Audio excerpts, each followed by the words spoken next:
Hey guys, thanks for jumping on tonight. We are so excited to be welcoming CBS Sports Chris Trapasso to be our guest GM for our third mock draft. But first, our guys at Handsome Jack. Broadcasting live to Bills Mafia worldwide with Greg Tompsett and Aaron Quinn. Welcome to the NFL. Doesn't matter what's happened before today. Today's a brand new day. It's a brand new season. Your number one podcast for objective Buffalo Bills coverage. No matter where you are, we got you covered.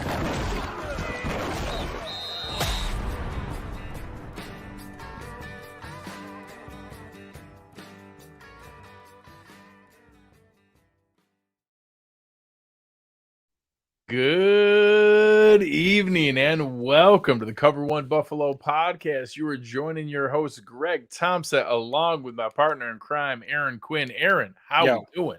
Yo, I'm good, but nobody cares. Let's get Chris on here. Let's do what we came to do. Everybody knows it's coming. We've been pushing it. Let's do it. Yeah, it's exciting. Obviously, you've heard from Aaron and I what we would do as GMs. It's time to be able to bring on a real draft expert, somebody who actually knows what they're talking about. Our man, Chris Trapasso from CBS Sports. Chris, how we doing? Doing really good, guys. Thanks for having me. These are really fun to do. Like, we're about a week away from the draft, and to kind of do like a real live take on what would happen and what might happen for the Bills in a week is a lot of fun. Between doing these types of mocks on other types of podcasts, radio shows, whatever it is through CBS, what mock is this for you, roughly? They had me start doing mocks, believe it or not, at the start of the football season, one a week. Yep. So, and those are just very exploratory, and I think people understand that like they're not going to be anywhere close, even with the prospects then. Right. So if you add up all the weeks, I mean, it's been over half a year at this point. I've done a lot of them. Probably my least favorite thing that I do, like the actual evaluations are what I like a lot more. But I certainly understand their importance, not just for like traffic and things like that, but just to go through an exercise and to understand like what players could be available when every team goes on the clock, not even just in the first round, but throughout the entire draft. Yeah. Well, and obviously you spend so much of your time across the league, everything like that. And I think that you do a very good job remaining objective and unbiased. But tonight you get to, put on a little bit of a fan hat, get to be able to, be the GM for your team and to be able to go through kind of where you're at. So before we dive in, where are you at with kind of some of this debate where you get into the best player available versus the position premium? Do you think, do you need to be looking for that middle linebacker because that's the biggest hole? Is it that, we want to go premium position because tackles or wide receivers are more valuable? How do you balance that if you were the GM? Yeah, it's a fantastic question, and it's probably the $1 million question for the Bills in this draft, and really for a lot of teams. How I've kind of sorted it out in my head and said it and written about it is I think the biggest need for the Bills is middle linebacker, but the most important need is probably either what you mentioned, Greg, either offensive tackle or wide receiver. I mean, they have a bunch of wide receivers. They can still get by with the receiver group that they have now in 2023, but a receiver in round 1 or round 2 would move the needle more than if they wait on the linebacker spot. And then you also have to factor in the depth at both of those positions. I think it is a lot deeper at wide receiver than it is, especially at the linebacker spot, which is, I mean, you guys have maybe seen it, why I've repeatedly mocked Jack Campbell to the Bills at 27, because I feel like after that, I like Diane Henley. I'm not as high on Trenton Simpson. I like Jeremy Banks and Dorian Williams, but I feel like that true middle linebacker to complement Matt Milano really well, that's Jack Campbell. And then after that, there's not very many that I get really excited about that can be that instant year one starter. Yeah, you're really preaching to the choir there. But really quick, before we jump into this mock, we heard Brandon Beane talk about it a little bit this week in terms of the draft. Being at 27, I think most years when you're at 27, you're not getting a first round grade value. There's usually not 27 first round grade guys in a draft, but he really kind of spoke to that this draft is kind of meh, but that there's some depth in there. Do you agree with his kind of overall assessment that this isn't the biggest high end draft and it's not the worst time to be picking where the Bills are with a pretty good roster and just filling in depth? Yeah, definitely. I think it's not as good last year. I don't know. I guess ultimately with the Bills, when they traded up for Kyer Elam, they said that he was their last first round grade. And they were picking kind of in the same range last year. So I think last year had probably more first round talents across the league. And yeah, I mean, it's a better quarterback class considerably than it was last year. But overall, it's just not, there's not as much blue chip talent in this year's draft than probably the last couple. Well, it makes sense. I know last year was a little extra because you had like the previous year guys who got to stay in because of the COVID stuff. And then almost everybody came out last year to kind of catch up. So that makes sense that there'd be a little bit more. And now we're kind of in that other swing of the roller. Getting back to average.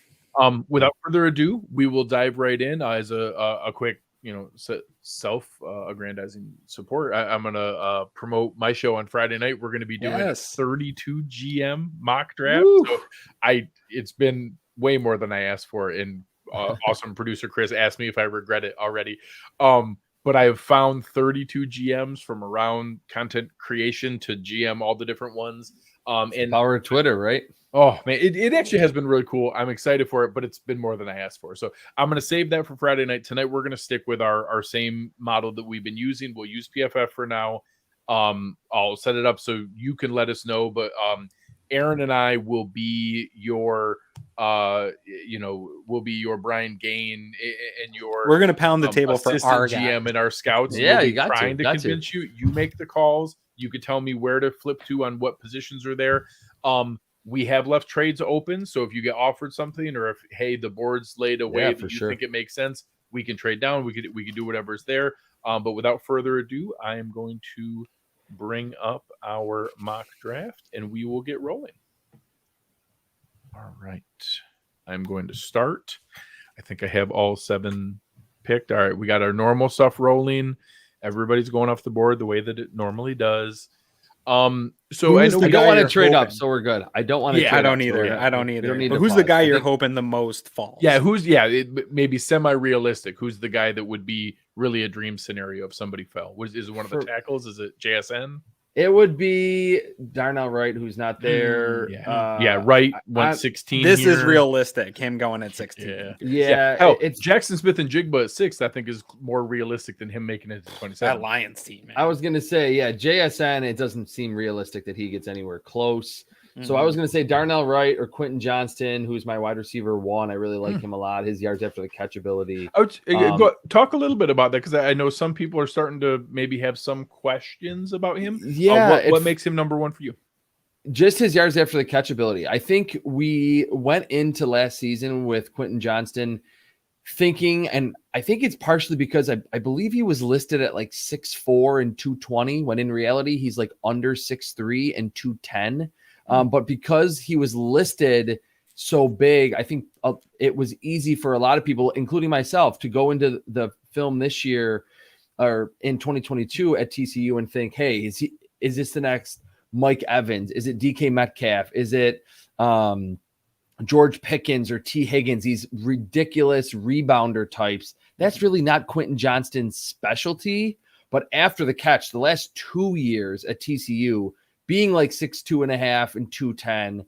I'm not going to say he's AJ Brown, but I think he's pretty close. Like when it comes to contact balance, his explosion, his just really running back like vision after the catch. And I'm a big believer. I just really like receivers who can turn a hitch route into a 70-yard touchdown with their yards after the catch ability. So that's the biggest reason, like in my scouting grade book, that I have Quentin Johnston as just a much better yards after the catch type player than either JSN or Zay Flowers, who I like them a lot, but that's the biggest reason is the yards after the catch ability.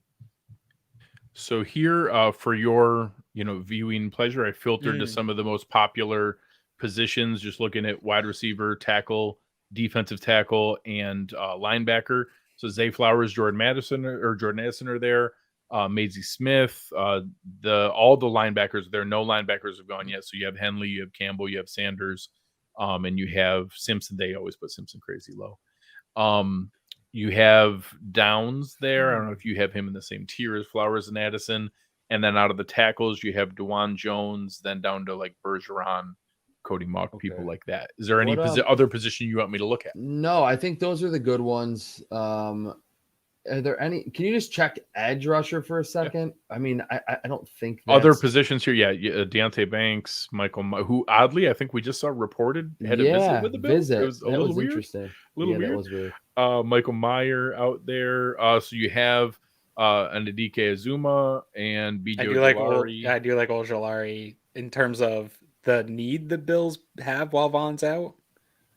Right? Yeah, I mean, that's why I wanted to kind of look at edge, because I think it's kind of a sneaky need early on. Ojulari with him, his film I loved, but he tested really badly. And I'm a big believer in, like, if you're going to, especially in the first round, like, it would be very surprising, just like you guys know that the Bills like big time athletes, like bigger dudes. Right. Ojulari's smaller and he did not test well. So that kind of sunk him in my rankings a little bit. I'll say here, even though I just said at the beginning about linebacker being the biggest need and not loving the depth, Zay Flowers sitting there is probably the most intriguing to me, because I'm a big believer in when in doubt, go offense in today's NFL. And I did go into this pre-draft process before I saw the discrepancy in the depth at wide receiver and linebacker, which I think is huge. Thinking that the Bills needed to add more weapons. And like, even if they signed a couple of veterans in free agency, like they ultimately did, that was still a big need to add a high caliber talent at that position. So Zay Flowers is where I would lean.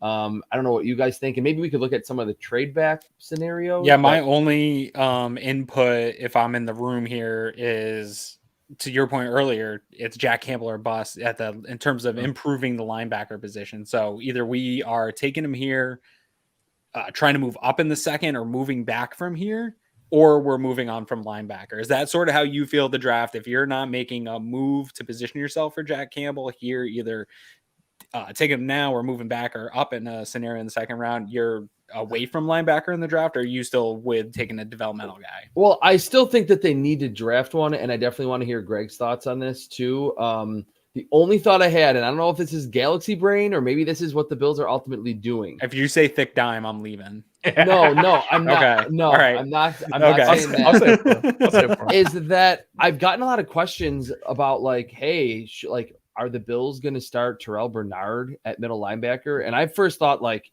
absolutely not. That would be like the lightest box in the history of the NFL, with Milano and Bernard and then Taron Johnson as the third linebacker. The only other idea, which would be kind of risky, is maybe in round 2 drafting Drew Sanders and ultimately like using him on third downs as an edge rusher, and on the quote unquote like running downs, which really is only first down today, having him man that middle linebacker spot and giving him some time to learn, the more traditional nuances of playing middle linebacker. But I do agree with you, Aaron, that it's kind of like Jack Campbell to replace what Edmonds did or bust in this draft. Yeah. And just to pile on to that, I don't think it means you don't draft anyone. I agree. I think you can still draft people, but as far as expecting the guy to come in and start, I don't know that there's much difference in the other guys than like, hey, we already kind of have Terrell Dodson and Balin Spector and AJ Klein and Terrell Dodson. So sure, throw another investment in there as whoever is available second, third, fourth round, but expecting them to come in and know this guy's going to win that job day one. I don't know that there's a huge difference there. Yeah. And to let you know, we have tried this route before. We haven't been successful yet. So maybe tonight's the first route. I will say my dream scenario is someone like this, whether it's Darnell Wright, whether it's Zay Flowers, someone who's just a unanimous offensive weapon, slam dunk. Yes, let's get that guy. Is there at 27. And then we try to trade up to 38, 39, 40-ish, maybe ahead of the Jets, ahead of those, ahead of the Steelers, ahead of some of the linebacker Panthers are pretty, and try to get Jack Campbell there. So that's something we could try as well. Well, maybe if that's what you did in your last draft, right? You traded back. Yeah, I traded back a couple of picks to get an extra third, I think, to then pick a D lineman at that point. But And we can't right now. There's no offers on the board. It doesn't mean we couldn't offer it, but there's no offers currently for us. Well, okay. So are we all? I mean, having said all this linebacker stuff, I mean, I'm cool. More on. I was gonna say, are we more Zay Flowers? What I would say is, I like the idea of, and I'm saying this. I can't believe I'm saying this, that because I'm not a big trade up advocate really at all. But I would say if we do pick him just for the sake of this to work, we should maybe put the speed of the draft down to slow. So in case we do want to trade up, it won't like just buzz through those picks. You know what I'm saying? I like it. I like where your head's at. I do wish they were, obviously we are targeting one player. I wish you could see the board while you're trying to make trades. You do have to just do it based on like, okay, they haven't taken it. Okay, they haven't taken it. Luckily, we know who we're looking for here. But I like it. And I think Zay Flowers is a good pick. Yeah. Our discussion, I don't think is terribly different than what will take place in the draft room, where it's going to be, hey, we have a couple guys that need, be damned. These guys are too good to pass up. And I do think a Darnell Wright, I do think a Zay Flowers, that, maybe for them, maybe Jordan Addison is there. Maybe I don't think Michael Myers is one of those guys, but maybe he is. Like, there are going to be a group of guys that, hey, team need be damned. These guys are too good of a prospect to pass on. And if we get one of those guys there, they're going to do the same thing. And they're going to look at it and say, hey, we got to take this guy. And I don't think it's unreasonable that Zay Flowers is one of those players, even if I think we all agree Jack Campbell is our biggest, the best player at our biggest need. So that makes sense. I do think Zay Flowers is too good to pass on. Yeah. One final question here. Do you guys see what I was saying about like the Bills just like accepting that they're going to have a smaller box and they have Taylor Rapp as kind of like, I don't know, like someone that can be used closer to the line, and maybe instead of saying, hey, we need to find someone who's just like Tremaine Edmonds, who ironically is kind of Jack Campbell, being as tall and as wide as he is, that the Bills could maybe be trying to evolve and say, let's beef up the defensive line. They've certainly loved defensive linemen, and like, let's just have Matt Milano, Taron Johnson, Taylor Rapp, and, a developmental guy, and utilize Terrell Bernard and say, we'll be smaller, but quicker and better in coverage to play the Bengals and the Chiefs and the Chargers, and not worry so much about size at the linebacker spot. Do you guys see that? Or is that is that a crazy idea? I'll jump in terms of my philosophy in heading into at least these mocks, right? That's the best that we can do. Heading into these, if I don't get Campbell at linebacker, then I am addressing interior defensive line. Exactly. Bigger to keep linebackers clean, because I'm assuming we're going to be going smaller, right? So it does play into where you're heading. I don't know how much it will be with Rapp. I think he'll be introduced to this defense, but in small percentages and picking and choosing their spots. I do think you'll see smaller moving towards that. Sean McDermott talked about it this week of they have to evolve as the league's going to evolve. And to me, that says that comment didn't get spreading things out. So I think that's at least how I'm projecting evolving to happen. If that is how this is playing out, we're going to take Zay Flowers here. Then I think coming up in these rounds, we need to look at adding some big bodies to that interior defensive line. And there's, I think there's a little bit to each of those. I think that McDermott did make that evolving comment with purpose. I think that leans into my assumption since the very beginning.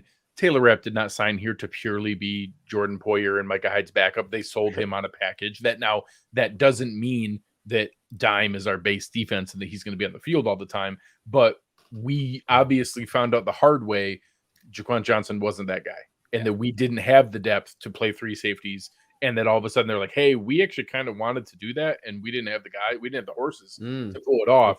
Now they bring in a guy where now, I think that, nickel is base is real, but nickel is the base for every defense in the NFL. Like, that's not crazy. 5 defensive backs is base for the NFL. We ran 100% nickel because we didn't have the alternative. We didn't have the athletic third linebacker. We didn't have the athletic third safety. So I think adding him gives that wrinkle. And whether that's 5%, whether that's 25%, I don't know. But they sold Taylor Rapp on a package, not just being a backup. So we'll see where that goes. And I still think they'd love to have the replacement. So Mr. GM is our official pick, Zay Flowers. Yes, Zay Flowers. Let's do it. First round pick. All right. So I will give it a couple here, and then I'll pause and we'll kind of look at it. I do have it. So Emmanuel Forbes goes. We've got Osiris Torrance. We've got Jordan Addison. I will say for price range, the closer we can get to 40, the more realistic it is. The consensus, I know he'll go earlier in these PFF ones, but the consensus big board has him Where is he at 30 Mid-40s? or 46. Yeah. 46. Well, and I will say, I'll pause it here for a moment. I know, oddly, ESPN jumped in the simulator game late here. But Yeah, that was very weird. Yeah. But a little cool. They did have some percentage likelihood of things that I thought that was was cool. interesting. And, I do think that there are different people who feel, that are concerned about, coverage, lateral quickness, that maybe Campbell's elite off the charts testing doesn't always translate on tape, which, to degrees, I think is fair. We said the same about Tremaine. So. Yeah, correct. Sure. So I do think that maybe we've gotten so tied in echo chamber wise that, oh my God, we have to take him at 27 or trade up. Yeah. Maybe it's not crazy that like, oh, we might trade up, but you might only need to go to 49 to do it. I think that's not crazy here. So I will say these next handful of picks are really where you probably kind of have to do it from a price range standpoint. So you let me know if you want to make an offer at any point here, or if you want me to let it go another pick or two. Well, I want to ask you guys and kind of lean on you guys too. Are you guys gung-ho about this? Are you thinking like they absolutely need to trade up for Jack Campbell? Because like, for as much as I like him, I did already mention the caveat. I am not a big proponent of trading up really at all in the draft. So I don't like to in the first round because of what it costs. Good call. I do think once you get into day 2, obviously day 3, I think is almost negligible. I do think when you're talking about what the price is, the hard part is, if it costs me the 4th or 5th round pick to move up, I'm good. But usually to get up far enough, you almost have to give up the 2nd and 3rd round pick, and that's hard to do. So, okay, yeah. Let's let it run a little bit and see. For me, I'm with you, Chris, in that I don't want to trade up in the draft. The only situation I want to trade up in the draft. He just won at 36. A good example. And perfect. I think that's a good way to look at it in that that was going to be a price we couldn't have paid. That would pick 37 would cost us more than it would have cost the 2nd and 3rd and a future pick. Yeah, that's way too much. So that's an easy that one's an easy like, oh, all right, if somebody's gonna take him that high, it is what it is. And that's also why he might also be higher on that list than some people assume in the way that, hey, if we're gonna do it. He does feel like that guy that could go to the Bills at 27 or go and like could get to them like with their 2nd round pick. Like I feel like he could also like slip into the early 3rd round. Yeah. Type of guy. Like you just don't know. I don't think this linebacker class is very good. I think it's hard to project who they're going to be. He's probably projects out as the best, but not worth that big type of trade. This is one of the worst case scenarios, and this doesn't happen often. So Campbell goes 36, Sanders goes 40. Dan Henley goes 49, and the pick before us, Trenton Simpson.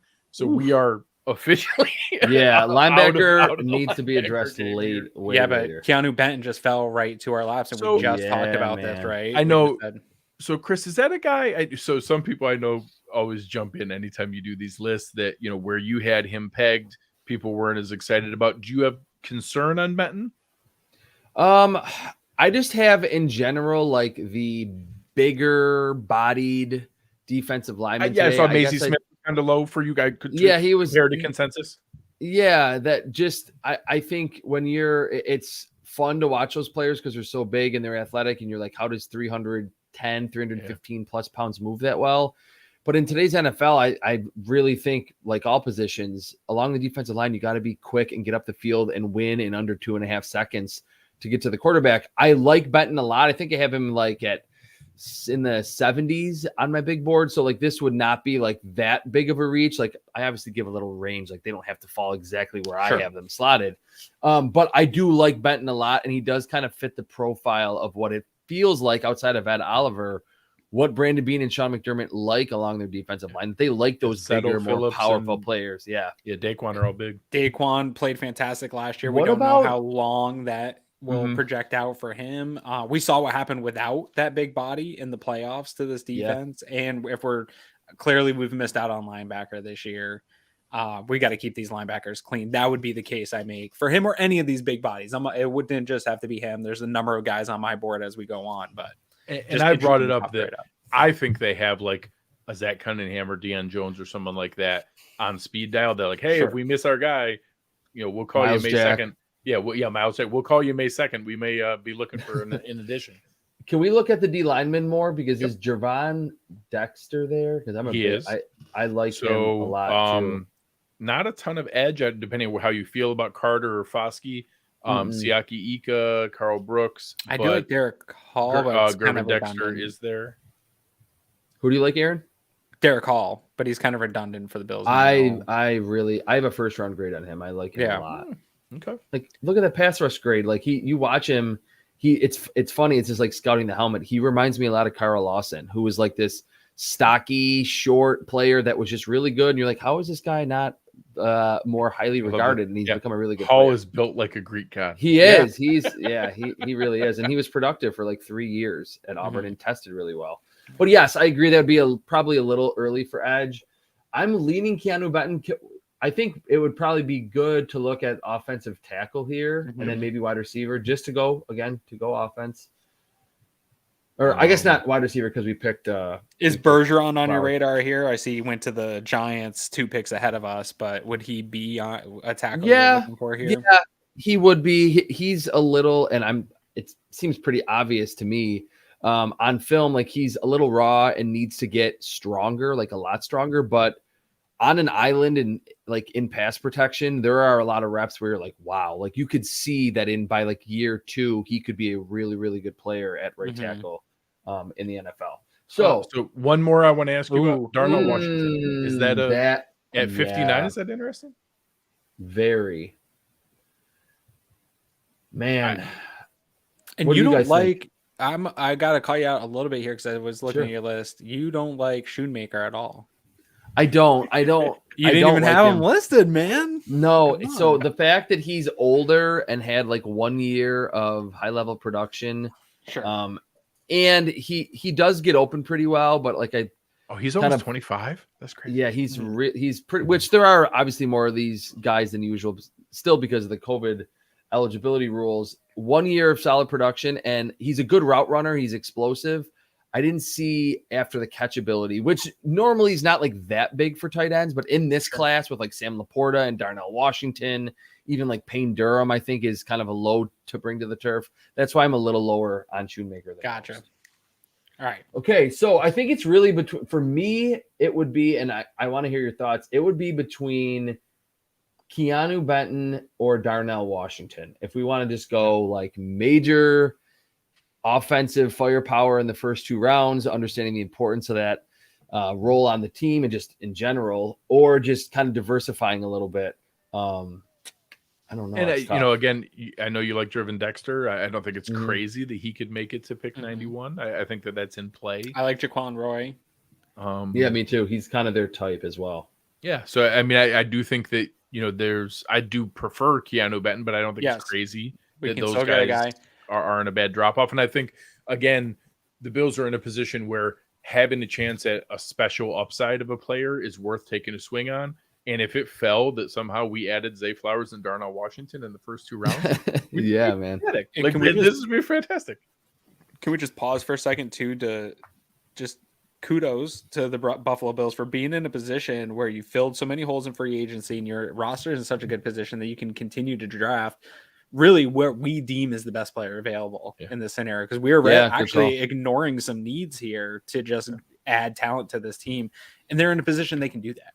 I went on my rant the other day that I joined our new show, so shout out to our guy Joe DeRosa, a Aaron Quinn discovery in Spaces, working with him, and on there I talked about the fact that almost exactly what you said, Chris, in the idea that need versus value comes into play, that if I have to roll the dice that the one spot we need to patch together is a guy in the back 7 surrounded by Matt Milano, Jordan Poyer, Micah Hyde, Trey White, Kaiir Elam, Taron Johnson, and Taylor Rapp, like, all right, we'll patch that one spot together. Like, is that ideal? No, but like, you're surrounded by a bunch of really, really good talent. Figure it out. our head coach is now our defensive play caller. Go do some stuff. Yeah, I need you to make it work. So All right. I think we're in agreement then. Let's load up some gas and give Josh weapons. I would say that, and it to kind of maybe go on the, well, it's actually kind of tough because I was going to say to try to be realistic about it, that I do think they want to add defensive linemen relatively early, but of course Darnell Washington would fit the profile of these oversized, freaky athletes that they've seemingly liked in the first 3 rounds. Yeah. Who's more Gregory Rousseau or Spencer Brown than Darnell Washington? No one at tight end. So yeah, I'm fine with going Darnell Washington. And this would, even though I do really like Keanu Benton, and if the Bills picked him at 59, there would certainly be that chorus of like, oh, another early defensive lineman. What are they doing? I would understand it. But in general, like a general draft thought that I have is like in that you can usually get like a bigger space eating defensive lineman later in the draft, more so than that like impact tight end. Yeah, for sure. And I do think he is the exact kind of guy that is super playable as a tight end, because he now can be on the field all the time as a second tight end because he's such an elite blocker with that size, but you're not giving that up that he can be the play action threat in the red zone. He adds more to the offense that we haven't had before. He makes the football look like it's a Nerf ball when he catches it. It's almost like his catch radius is so big just naturally because he's just absolutely monstrous. Okay, 3rd round. This is where things get we got to look at we got to look at some defensive linemen now. Okay. PFF hates Broderick Martin. How do you feel? I think he is more of a day 3 guy. But he kind of fits exactly what I just said, that like if they want like size and power and length along the defensive line, which again, they've kind of seemingly leaned toward. Yeah. You can get Broderick Martin probably in the 5th or the 6th round in this draft, maybe even in the 4th round. It kind of feels like that, like having evaluated entire drafts for 6 years now for CBS. That's always the case. There's always like those 5th through 7th rounders. A lot of them don't become all pros, but they're that role playing type that can become a good player at defensive tackle. So all right. I filtered this to only hog mollies. So we have offensive tackle, offensive guard, defensive tackle, defensive end. So we've only got trenches on both sides of the ball.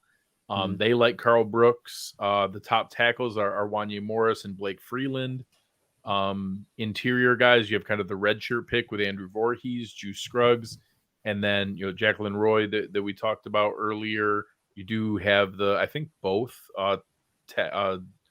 Texas defensive tackles are there. Yeah, Keandre Coburn and Moro Jomo.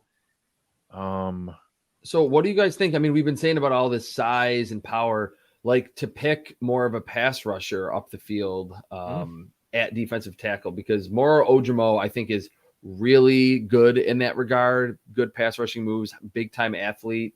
That it almost just feels like, because Ed Oliver's been kind of a disappointment, that they're like leaning away from that. But I don't know if you necessarily in today's NFL want your entire interior to just be like 6'2" and 330. You know what I mean? Yeah. I kind of do.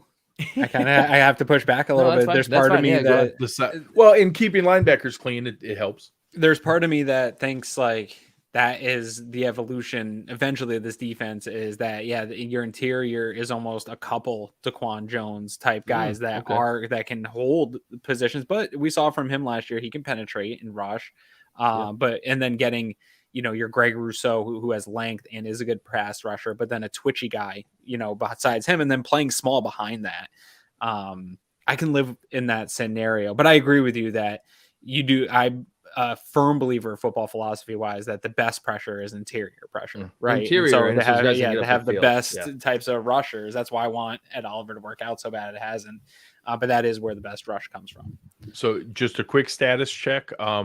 Is there anyone that does reach out to you at linebacker here? I really like Dorian Williams a lot. I think he's good in coverage. The range is there, but he's small. He's like 6 foot or 5'11", or I don't think that 6'1" is right. I think that's I believe he was under 6 foot at the combine. Yeah, this might have been like college program listed 6'1". Yeah. Well, I mean, look, 6'8" wingspan, ran 4.49. Again, I just don't know if they want to go super small at the linebacker spot with obviously Matt Milano there. So no, there wasn't anyone. You've already got a 3rd round pick and that is undersized invested. Exactly. Right. Exactly. That's absolutely true. How about, last one we checked before we go back to the defensive lineman. Any of the offensive linemen here screaming out to you? I think you had Oluwatimi pretty high.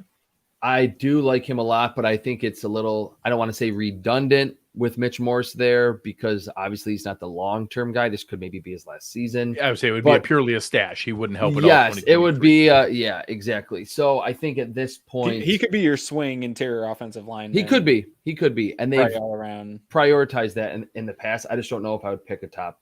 Sure. And I think by this board, there's oftentimes you can wait. Yeah. So I think, D line. We got to just figure out. I would pound the table here for Roy on that same argument that I made about just size and that we missed out on a little bit of it earlier for going for the athleticism. So that's where I would pick here for the size, but I'm not pounding the table hard. Well, and you also have the versatility of a guy like Carl Brooks, who's listed as an edge, but whatever he came in at, the still a huge guy that I think will probably be more of a big-bodied but pass-rushing 3-tech in the NFL. I do think that's interesting to look there, and again, I think is of interesting value certainly at pick 91. Yeah, we just got a comment from Thomas about Wanya Morris, who would be interesting because he has from Boyz II Men. I would say, an awesome name. The lead singer. Yeah. Boyz II Men. Because he played left tackle and right tackle. I like the offensive line idea on the edges. I don't think I have him graded quite this high, so I'm leaning. Or did you think Blake Freeland did Freeland's tape match up to his crazy testing? That's an awesome. Well, I think his tape matched up, but he's kind of like a Spencer Brown type, like 6'8", 302, freaky just another athlete, Spencer Brown, and just like in pass pro, in pass pro, he's just not there yet. So I think it would be kind of weird. Like talk about redundancy. That would. So I would say, so you mean literally Spencer Brown? Yes. So I'm going to lean toward Aaron. I Jacqueline Roy or Jervon Dexter would be probably. I think I have Dexter. I think we just missed Dexter. Oh, we just missed Dexter. Okay. Yeah, he went just a couple. Otherwise, maybe I would have been pushing for him. He would have been my top. Greg, can you go back to the interior defensive line? And I'm going to put them both because they list their definition of edge and interior is a little wishy-washy. It is wonky. So I do think Roy Ajomo Brooks I think is a really strong area to choose from. Yeah. At that point, anything further down, I think you're getting into guys who will probably be there in the next. I agree. Next round. All right. I don't have Jacqueline Roy graded this high, but I think it makes sense. And there's not anyone else at any of those other spots that really jumps out to me, especially after going wide receiver and tight end in the first 2 rounds. Yeah. Even though I love him. I love Moro Ojomo. I think he can be at 6'3" and under 300 pounds, can be that up the field guy, but they do probably want and need more just bulk, more a hog molly type at defensive tackle. All right, let's do it. So we're locking in Jacqueline Roy. So earlier, I was going to say when we were talking about trading up and you being against that idea, I tend to be as well. We're already missed the window. My only thing that I would do is package. I'll package all 3 of these picks. I'd rather walk away with 4 top 100 players than that's where every draft is. I'm trying to figure out. I don't want to move up early second or late in the first. I want to move up late here or in that mid second, 3rd round and walk away with more top 100 picks every year. Yeah. Do you agree with me? Like that's where you try to get more of those guys. And you know what? I didn't update this, but like a long time ago, like probably 5 to 7 years ago, I think it was in the middle of the summer. I looked back and tracked like all of the NFL and the teams that have made the most top 100 picks or like first 4 rounds. And it really, there was a strong correlation between like the best teams that had won the most games, like those, like the Ravens and the Eagles, like teams that were always kind of up there, the Patriots at the time. And it was like, why are more teams not just like trying to get first through fourth Back picks? in. Like, why are they like, let's have 7 seventh rounders? Like, I don't really understand that. So yes, I agree with you. So now here, so far we've done receiver, tight end, and defensive tackle. So offensive line wise, we haven't done that yet. You do have the draft and stash for Voorhees, which I think it's interesting here in the late fourth. Oluwatami's still on the board. Obviously, now a strong value there at 130.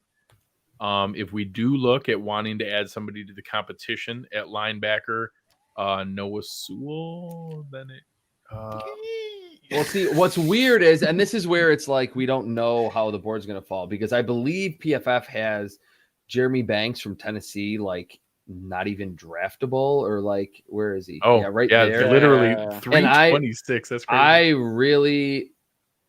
And he does not have good grades for them. Great, yeah. I really liked him on film. I thought he was good in coverage. He tested well. He would be someone that like would be that later round target. So it's kind of like you wouldn't pick him here, but no, hey, that's and there's no one at this point. So, but that's a good guy to keep in mind with the later pick. That's good. Yeah, for sure. Are you starting to get into running back territory with all the interest that the Bills have shown through visits and dinners and stuff like that? Is this kind of where, or are you later? I'm a little later than this. And it's so funny. It's like when there's such a deep class that everyone knows it's deep, it's like, will that force more of those players to be picked early, or will more teams be like, hey, we can wait until round 5 to pick Keaton Mitchell or something like that? So it looks like with Keaton Mitchell still there and Chase Brown and Izzy Abanikanda, Evan Hull, if they want that bigger body, which I guess they might, Chris Rodriguez, Tavian Thomas. I certainly still a lot left until the Damian Harris signing. Now I think it's less. Heck, now because I think they could easily just bring in a UDFA as a competitive guy. Me too. The fact that they have, now having James Cook, Damian Harris, and being in a position. Why am I drawing a blank on Nyheim Hines? You have an NFL backfield. Like, that's the three pieces you need. I don't think that they're going to go into camp without anyone, but I could certainly just see it being, hey, who's the best guy who didn't get drafted? Bring that guy. Yeah, exactly. I would say probably lean offensive tackle here. What do you guys think about that? Offensive line for sure. Or in general. Yeah. So out of the tackles here, anyone that stands out to you? Asim Richards was a guy that I thought popped at the Senior Bowl a couple times. Was interesting. I don't know if he's a tackle. I don't know if that's where he ends up playing in the NFL. So looking at these, no, that's a good point. And I know, like, I saw like Lance Zierlein recently tweeted that he really likes him, and I think he had him as like a 3rd round grade. I think I have Asim Richards like graded right around here. The ones that stand out to me would be Warren McClendon from Georgia, because I think he could play inside or outside, and the Bills like that versatility. Yeah. He's kind of like Jamari Sallier, who last year was like this, could he play guard or tackle? And then he ended up playing like tackle the whole season, was good for the Chargers. Him and Carter Warren from Pittsburgh, who is coming off an injury, but it was relatively early in the season. He's long, like he kind of fits the profile of what the Bills have liked. So either one of those two would be the ones to answer your question that kind of stand out to me. No, and Warren, obviously, for the matches from their board standpoint, is one of the highest players available. What about you, Aaron? I'm falling into the problems of continuously doing mocks. I have a tough time not taking Voorhees on the red shirt here, knowing that you've made a good amount of investment in interior offensive line, so you don't need something to pay off right now. But none of those even cost you a 53-man roster spot. Yeah, it's not going to cost you a spot, but you can also. I don't necessarily believe any of those are definitely going to work out to where we won't have to continue to fix that going in the future, or that you're not going to have to replace one of those guys here in the near future anyway. We still haven't seen Rick Bates necessarily live up to where he was heading in, finishing the season in 2021. Yeah. He hasn't really peaked to where that was. Do we know who he is yet even, right? We haven't seen what this interior offensive line is going to be like. So being able to get a high value player because of an unfortunate injury, and you have a situation where you could sort of buffer and take that red shirt on, But with all that said, it also feels pretty unrealistic that he just falls into the mocks in my lap, where I have 2 picks at 130 and 137 back to back, and I can afford, or I feel like I can afford to take that and still walk away with a Oluwatimi where I answer a interior swing type of player now. So I'm torn of, is this even realistic or not? Are NFL teams thinking about redshirting him here or not? I think even from a game theory standpoint, I think you could take Carter Warren here and then see if one of Voorhees or Oluwatimi makes it, since it's only 7 picks later, and then you still get one of each. And those are guys that, in the 4th and 5th round, taking a guy who's a draft and stash, whether you mean literally on the IR with Voorhees or figuratively with Oluwatimi, that it's just, hey, go watch Mitch every day and do what he does. Yeah, and, good call. Either you're ready in 2024 or even if it's 2025, like that's still, you're still having that valuable piece. We're going to be so pissed when the Chiefs take Voorhees. Yeah, I think, I like Greg's idea. I like Greg's idea of either picking Carter Warren or Warren McClendon, and then just seeing if one of those, if either Voorhees or Oluwatimi would be there 7 picks later. So cool. Your call. Who do you have higher as your tackle? We'll go with that guy. Let me check right here.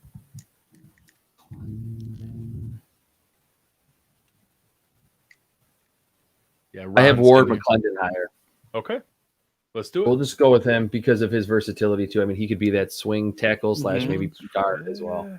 And they made it back, so we have the choice. Look at us. So now we're able to add a versatile piece with McClendon, and now we can also have that future answer there. I think that's a great fit. We can look. Doesn't have to be, right? Yeah, I think there are some other spots we can look at, but again, we also have that where we know we can kind of go back and add a linebacker late as well. I know some people, even with the Taylor Rapp signing late, people were still sort of looking safety. Yeah, I mean, we should check it out. But DeMar Hamlin announcing he's back. I don't know. I know he still said he's going from 0 to 100. He's got a long way to go here. But for like the first time ever as a Bills fan, I don't care if we pick anyone in the defensive backfield. I've never said that before. Honestly, ever. But assuming that he's back to the player that he was pre-injury or even close to that, we just went from tons of questions at safety a couple months ago and being very thin to almost the embarrassment of riches at safety and a little bit of like depth. At least in the 2023 season, yes, maybe some questions afterwards. Correct. But for this year, awesome.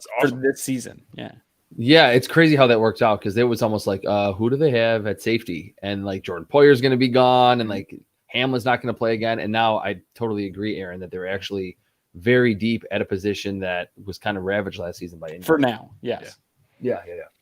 But yeah, I think the fact that we didn't take anyone early, it makes a ton of sense. Maybe look at edge real quick if anything stands out there. Okay, so I think right around this range, I like Lonnie Phelps from Kansas quite a bit, but he's that undersized kind of just, I don't want to say Von Miller, but he's like that 6'2", 240 type player that just pin his ears back. Yeah, where you have to be a pretty special athlete to translate. Yes, and he's a good athlete. I don't know if he's amazing, but would be kind of just a one-trick pony, which you are in the 5th round, you're not going to get. But I would say I totally get what Aaron said about Voorhees, and I like him a lot. Oluwatimi, though, I think would not long term, maybe this is 2024, would fill what is probably a direct need. Where Voorhees, if Connor McGovern's pretty good, you still have Rick Bates under contract. You conceivably could go into 2024 and be like, oh, the 2 guards are still there. They're relatively young. They're still good. They're not getting paid a ton of money. Where you would be then like, again, 5th round pick is not major. It is but also, I think Oluwatimi. A good reminder here from Morning Mayan, who's also an awesome supporter of our Cover One shows. We're not going to have this pick because this is the pick that's going to go to Arizona for DeAndre Hopkins. Yeah. It's good to keep that in mind. It's all theoretical. We're obviously not going to have this. Correct. But in theory that we have it, I actually, so I've been on the Voorhees train a lot. Eric has brought it up a couple times that there is some value in the fact that, hey, he's probably a day 2 guy that you could now get early on day 3, but that he's not special. You could also just pick that guy next year. Like you could just pick a guard next year and have all 4 years of his rookie deal because the draft and stash it sounds good, but you're also giving up 1 year of the rookie deal. That if he is good, you just gave one of those years away for free. We say it a lot here, Greg, that while players come back quickly from ACL injuries, that is not necessarily all players' recovery, right? It could take a full 2 seasons for him to get back and comfortable and being a rookie. Yes, correct. Not being able to go through the rookie process. This could be probably more time than Bills Mafia would want to give a player to actually get to see the fruits of the labor. Probably 2025, honestly. Yeah. I Timmy's my guy here. Yeah, I think that's a great sign. And I think that the way that kind of falls from a draft board standpoint, we got awesome. I like this. Awesome value in who fell early. And then we started to fill in needs with bigger bodies and went with so we get Zay Flowers at the top. Darnell Washington, I think, is a gift at 59. And then you get to where now we're going defensive tackle, offensive line. And now this last pick, again, I think that we have the opportunity to look who's still there at linebacker. Is it somebody like you said that, and I think this is a good example that, hey, you like Jeremy Banks more than PFF does. That could be the same thing where the Bills may like a guy more than other teams do. And that I don't think having disparate boards in day 3, I bring that up a lot, that fans, we start to see a consensus board. I use the consensus board where it takes experts like yourself and it compares it to, hey, what's Chris Trapasso's board plus Daniel Jeremiah plus Dane Brugler plus Ken Melkiper plus Todd McShay, whoever, and they take the top 20. And I do think it gives a good general consensus and it helps us. What I try to explain to some fans when we talk is that helps us from a relative value standpoint. You also have to remember, I think people would be shocked at how different the 32 teams boards are. Oh my God. Yeah. And how many times a guy might be, 31 on one board and 112 on another board and off another board. Well, and that's just the way it goes. To elaborate on that a little bit too, I think those lines get a little bit more clearly defined in the first, second round. You have a little bit more clear defines, but once you start getting here where we're at 5th, 6th, 7th round, it gets real murky of where teams have, like, you could have teams that have a 5th round, guys that have undrafted at this point. Like Brandon Beane kind of alluded to it here. Once you get past that, it gets real, the net gets wider of where the sort of margin of error for where guys are graded are. So it's not uncommon. And we've heard Brandon Beane talk about too, where the Bills roster is in a position where it's so good that they're having a tough time to convincing undrafted free agents to come in. So with these late types of picks, it's not unfathomable that even if it is a perceived reach per whatever mock you're doing, that if the Bills are high on a player or like a player, like you're saying with Banks, that they would take him with this last pick as almost hey, we're taking the lottery ticket on the guy that we don't think, even if he isn't going to, if he'll go undrafted, we want to get him in our building so we don't have to compete for that. Yeah, and like, don't we always hear that during the draft broadcast where it gets to this point in the draft where ESPN, NFL Network, whatever you watch, like those analysts will say a lot of these things and mention like a lot of these 6th and 7th rounders are like, hey, I want to go undrafted so I can pick. Like there's not that big of a difference between the 6th rounder or the 7th rounder and like the litany of undrafted free agents that we see right after the draft. Yeah. Where you can go, where obviously say we have the draft that we have right now. How enticing would a linebacker be to sign with Buffalo? Where they're like, hey, everybody thought they were going Drew Sanders or Jack Campbell or Trent System. Nobody went there. Hey, every linebacker agent is calling up the Bills immediately to be like, hey, our guy's ready. Our guy wants to come compete because they see an opening. They see a chance. So Lonnie Phelps was the name that you mentioned. We haven't gone edge. That's one out there. Obviously, you did bring up Banks. I think that would be an easy one to go with here because we haven't gone a lot defense and we do have the linebacker there. I'll show you the safeties real quick or the corners just in case. There's a secondary guy that really stood out. Trey Dean, Kamari Connor. I don't know if there's anyone here who's standing out. I like Javarius Owens a lot, but I kind of agree that it is at least for 2023. And tough maybe if, it would be tough to make the roster. And the Bills have had this at least recent history where these 6th and 7th rounders have gotten poached. And then it's like, oh, you can't see Jack Anderson's development or Rashad Wildgoose's development because he's just getting poached off the practice squad. So you certainly would want to pick someone, for as difficult as it will be for this pick 205 to make the team, like that has as good of a chance to, be a part of the roster as opposed to being on another team by late August. Yeah. Any other linebacker? So Lonnie Phelps, obviously one at edge there. So I think it probably would be like Phelps versus Banks. Is anybody else here standing out to you? Not Brenton Cox. I think is a pretty decent player, but yeah, it's weird. It's like I've been on this Jack Campbell train, and now I'm like really seeing the impact of not picking him. Where I'm like, hey, maybe they just go into the season with Terrell Bernard, Balin Spector. Maybe at the end of this, we could say, look, they're not going to pick a linebacker, but they are going to sign insert veteran like Deion Jones or Miles Jack right after Deion Jones, Miles Jack, Zach Cunningham. There's still a handful There's a few out there that are at least, hey, give us a 1-year Band-Aid. It's not perfect. It's not amazing, but give us a 1-year Band-Aid. We'll deal with it again next offseason. Aaron doesn't like that idea. I hate everything. No, I get it. I get it. But so I want to say real quick, when Brandon Beane talked about he and his staff doing mock drafts, this is what they're talking about. Yeah. They have to talk about the opportunity cost of, hey, it's real fun to take. And so real quick, let me go back and look. It's real fun to take Zay Flowers.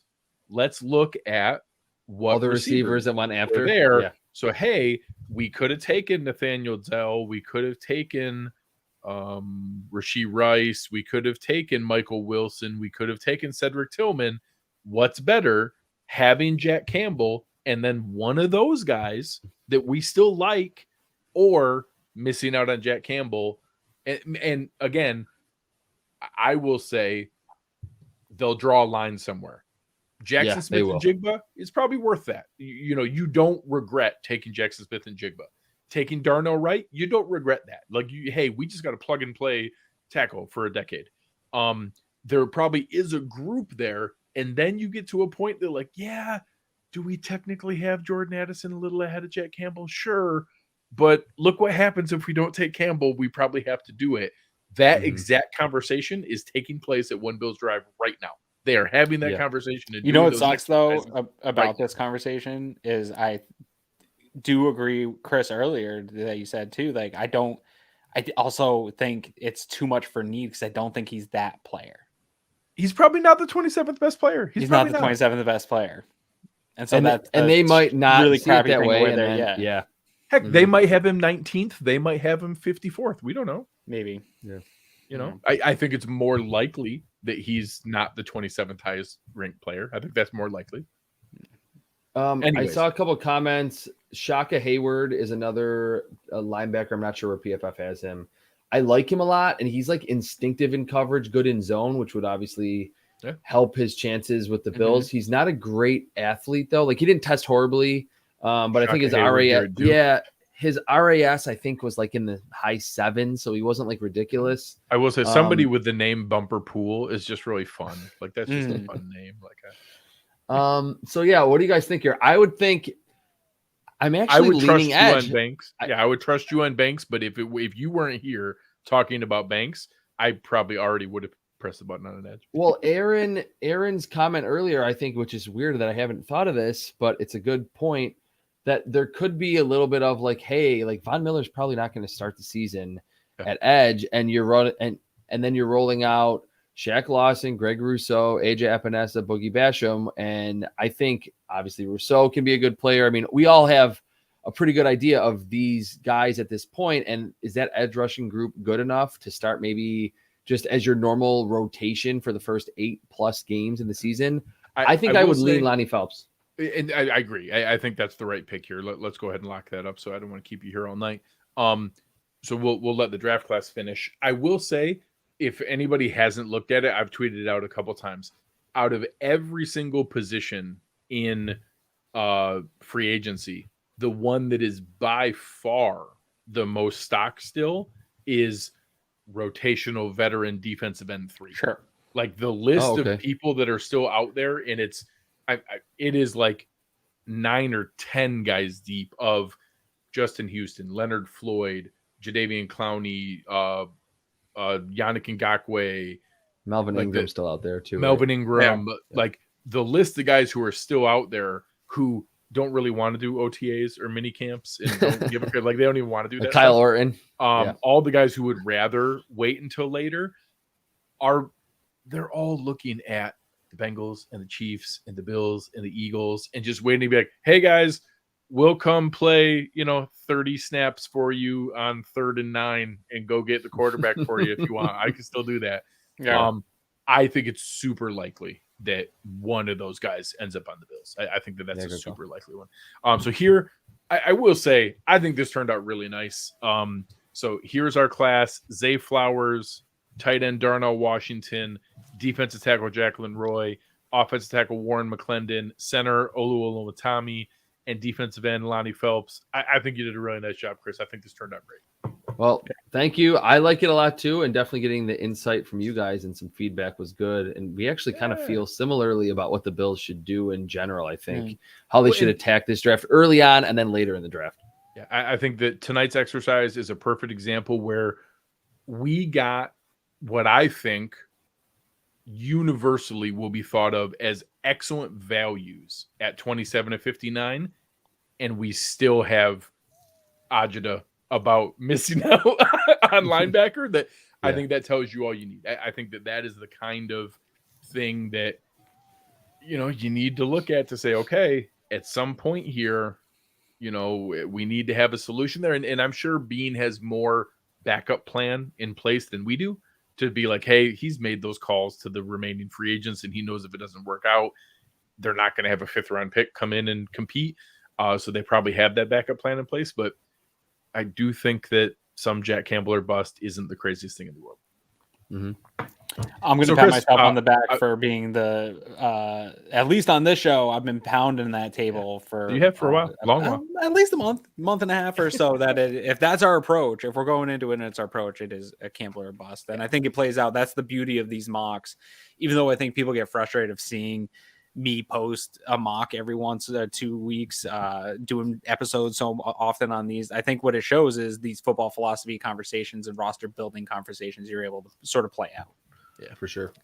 So Chris, let the people know what can they see expecting you in this last week. You've made it through the long dark winter. You've done all the work. You're almost there. Tell the people what they can find and maybe what your draft night is like. What are you doing with the draft exercise? Yeah, so I posted those top 10 positional rankings today because I finally sent in my final big board. The top 100 will be an article on Monday that I'll have write-ups. I'm going to try to do at least the top 32 to top 50, just a sentence or two about each player, maybe more.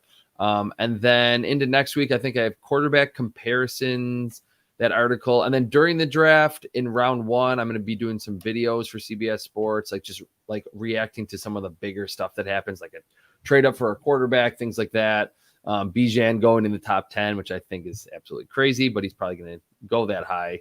And then starting on Friday, the real-time CBS Sports draft grade. So anything that you see on the draft tracker, there's a bunch out there. There's ESPN that people use a lot, but CBS has one as well. I'll be doing the real-time analysis and grades for all of those picks. So my eyes are bloodshot by the end of the draft for sure.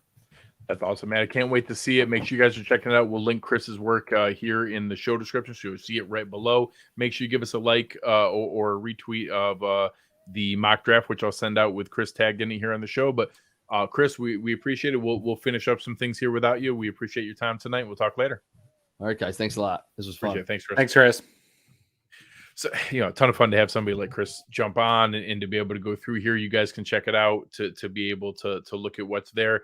Thomas here, Yannick Ngakoue will be Buffalo Bill by the final 53-man cut down. I like it. It's 3 years late. My tweeting to beg the same thing. I joked that it's the annual time when Daniil Hunter's trade request comes out. And I look back, I literally have been every single year about trading for Daniil Hunter for 5 years. So yeah, sure. This is the time. I do think it's more likely that it's a Justin Houston or a Melvin Ingram, truly rotational guy. If Yannick Ngakoue isn't getting the $10 million anymore, because every year somebody wants to give Yannick Ngakoue $10 million, sure, I would love it, but I expect it to be a tier below that from where it goes.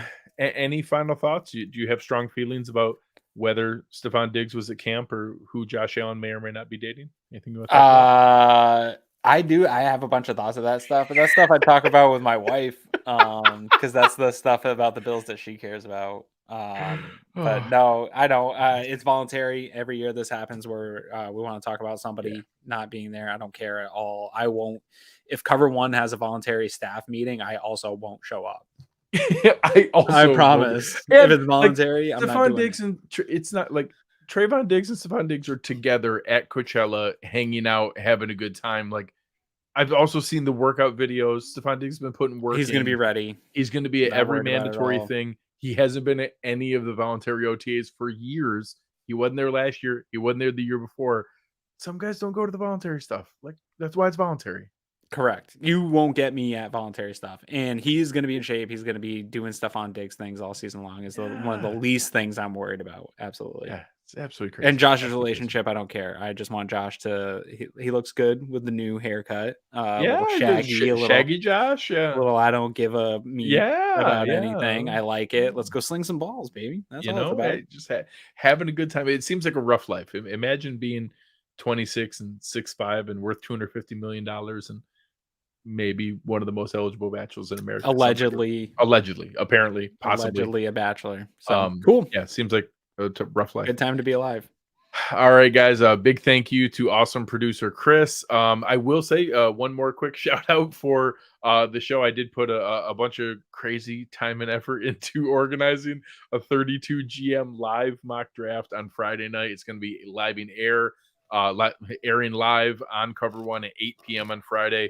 Have a really cool group. So like Joe Goodberry is in there, Cole Jackson, lots of guys that you know as guests and friends of the show, different content creators from all the teams around the league, plus a handful of Cover One people that you may know from our channel or even for our Slack channel, a couple different folks. Awesome producer Chris is GMing the Raiders. I'm trying to dare him to like channel Al Davis and do just some wild and crazy shit. So we'll see where that goes. He's trying to be all analytical and make all kinds of big trades, but we'll see how that goes. So I'm really looking forward to it. Make sure you come hang out with us. It's going to be a ton of fun. We also have a different playback watch along on Saturday. Hey. Myself, Chris Kepner, and Anthony Prohaska are going to be doing the Buffalo Bandits game. We're going to be doing some draft day movie clips during commercials and halftime.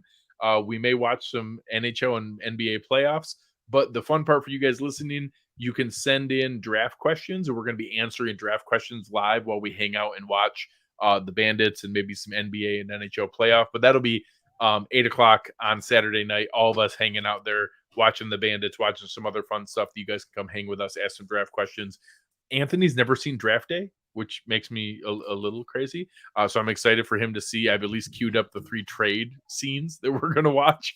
It's a bad movie. Yeah, it's a terrible movie, but I watch it every year. I'm excited to watch his head explode when he makes the trades that he does. Yeah. So make sure you guys come hang out. Aaron, any final words for the people? No, enjoy it. There's been a lot of work done by smarter people than us to this point. So hats off to definitely all of our team, a lot of the people that have put in such a great amount of work here. Enjoy the draft. I think this is the most fun and most relaxed I've ever been going into this draft process in terms of, there's this Jack Campbell talk, but really I feel like you could take this Bills roster today and go win 13 NFL games right now with it as it stands as is. So you're really just adding to that. And that's a really fun way to look at it. So I'm excited to see what they add. And to your point, you say it all the time, Greg, we're not the biggest draft guys. All I really want to talk about is Buffalo Bills. I'm excited to find out who are going to be the next Buffalo Bills that we get to talk about all summer. So that's where I'm at. Yeah, same thing. Obviously we do like to, we put in, plenty of work to review things, but most of it's reviewing the hard work of those other people and then building our things there. And then we do dive deep when we see the Bills picks and who are the newest Buffalo Bills. So we will be there for that. We've actually already lined up some experts. So Danny Kelly of The Ringer is going to be joining us after the draft. Kevin Cole of Unexpected Points, previously at PFF, is going to be joining us after the draft. We've got some really good experts. We always usually have on our man Damon Talbot from Draft Diamonds to talk about some of the late round picks and UDFAs. So we'll have a lot of folks on after the draft to help talk about who has been added for the Buffalo Bills, and that's where we'll dive deep and see where it's at. So Big thank you to Chris Kepner. But on behalf of Aaron Quinn, I am Greg Tompsett. You've been listening to Cover One Buffalo, and we